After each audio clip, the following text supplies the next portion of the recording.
What do you do when social interaction negates your family values? Before I move on, I would like you to subscribe and you hit the notification button for more of my videos. Now, the Bible talks of Jesus praying for his disciples in John 17 verse 15. He said, "Father, do not take these ones away from the world, but rather keep them away from evil." Even Jesus understood or understands that social interaction is very important, and we are all social human beings. So everyone has interacted socially one way or the other. Don't get me wrong, social interaction is a beautiful thing. In fact, it was created for beautiful things. It has bettered beautiful relationships, networks, influence, spiritual growth, career growth, professionalism, because there is an interaction.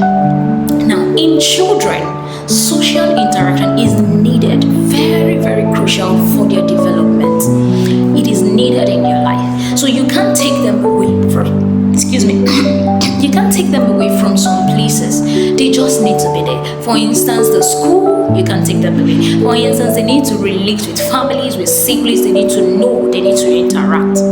Now, when social interaction negates your family values, what do you do? I'm going to be sharing few strategies that has helped me over the time, and it can also help you. The first one is state your family values. Don't assume your children knows that this is who we are or this is what we do. You need to state it, and when you're stating it, make it short, precise, and easy for them to follow. That way they easily get, and it sinks. They know this is who we are. In some family they call themselves royalties. In some families they call themselves children of God. Like in my family, I tell my children, you're a child of God. I go for that. You're a child of God, you have the Spirit of God in you, and therefore you live by the Spirit of God. So we have a family values. We state it. He knows this is who we are. So don't assume. Make sure you state your family values. If you've not done that today, you need to do that. Now, secondly, I'm going to talk about two different environments. We have the controlled environment. In an environment where you as a mother or as a father can't control. For instance, your child's cousin comes down, or any family member comes down to your home to visit, or your children goes down to visit. There is an interaction. They will interact socially, and there's some behavior that can be imitated, some behaviors that can be copied by these children, and they will definitely display it. So the moment you notice that behavior negates your family values, you need to address it immediately. Don't wait for a later time. Immediately. When you see the cousins using the vulgar language, you correct it. It's not allowed here. It's not good. Do you know the reason why? Your child knows that this is my identity. While I display my identity in my house, even when I'm out there, I still need to live that identity. So they don't live a double life. This is who we are. In my house, this is who we are. If we are out there, this is still who I am. No double living. So that is why I said it is in a controlled environment, whether they are coming to visit or your children are going down to visit. Now, in an uncontrolled environment where you don't have much say, where you can't really control some things. For instance, your child is going out to buy something, or you people are out on the way, and a worldly song is being played and repeated over time. And you know how fast children picks. There's a stage they call a stage in children whereby they call their brain tabula rasa. That brain easily absorbs things. They easily pick up things from the environment. Now, when the behavior or whatever that child picks from the environment negates your family value, what do? Now, you replace it with what you want. For instance, let me give an instance like worldly music. The child listens and here comes home sing, or maybe you hear the child sing. How do you help the child? For younger children, they don't even understand the gravity in words. They don't know the value of the lyrics. They don't know what it means. They don't know what it connotes. So you can't just tell them it is not good, don't listen to it, and they look at you. Why? It's a song. The same way I listen to Christian songs. So why? They don't know what the lyrics carry. Now you are in that position to replace that worldly music with a Christian music, because that's the only way they can get it. In my house, what I do for my son is when he comes home with a song that I know it negates our family values or worldly song, the moment it happens, I play Christian music. For the week, in fact, it has now become an habit that we play Christian music and we dance together. Sometimes he says, "Mommy, come, let's dance," and we dance maybe 10 minutes for as long as he wants us to dance. With his dad, we dance together. So we are replacing what we don't want with what we want. Now, before I say the last one I'm about to say, if you have gone this far watching this video, please kindly subscribe and also hit the notification button for more of my videos. So the last one I'm going to talk about is touch your child's ego. I will repeat that again. Touch your child's ego. And how do you touch your child's ego? There was a day my son came back from school, and in his communication book, the teacher wrote, "Your son beats a classmate."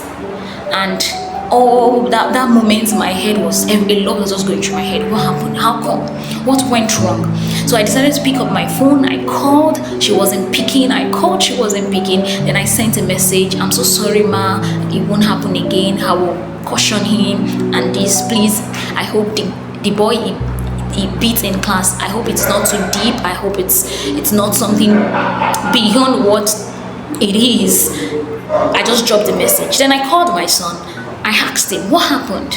At the long run, because I had to use a simple language, because it's still 4, I had to use a simple language. And he told me the boy was disturbing him in class, and he was telling him, "Stop it," because I've always told him, when you don't like it, then you tell the person, "Stop it, I don't like it." So he said he has said it, he repeated it, and the boy didn't listen. So out of frustration, he grabbed his hand and beat him. And I asked him, "Is this good?" He said no. Then I went further. "Should I bite you?" He said no. I said, "Why?" He said, "Because it's painful." I said, "So the same way, that's the same thing that happened to the boy you beat. It's painful. It's not good for the body." And I told him, "Make sure you don't do that again." He said, "Yes, mommy." We prayed together. And I made sure I told him that you're going to apologize to the boy when you get to school. Now, I was able to touch his ego, his sense of self, his sense of identity. I didn't just stop at, "It's not good." I didn't stop at, "You're a child of God." I went further by touching his ego, touching his sense of self, touching his identity, realizing this is who I am, so this is not good. This is the reason why. Saying it is not good is not enough. You need to touch your child's ego, and they get the message. So the moment we discussed that, he told me, "Mommy, I'm going to apologize to so. I told him that's good. Before he slept, he repeated that. I said, "That's beautiful." The next morning, he remembered. He said, "Mommy, I'm going to apologize to the same person." I said, "That's good, beautiful."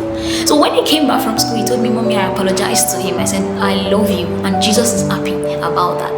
So I was able to touch his ego. So touch your child's ego.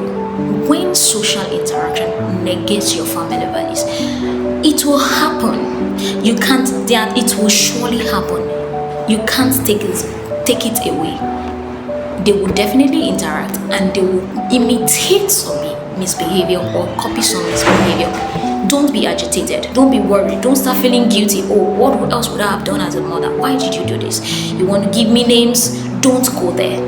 The best you can ever do is to touch their ego, and they get the message. They understand who they are. I hope this few points I've given is useful for you, and if you have tried any, please let me know in the comment section so that we can also use. And if you're going to try this also, let me know in the comment section. Let me repeat the strategies again. The first one, you state your family values. The second one, in a controlled environment, you address it immediately. The third one, in an uncontrolled environment, you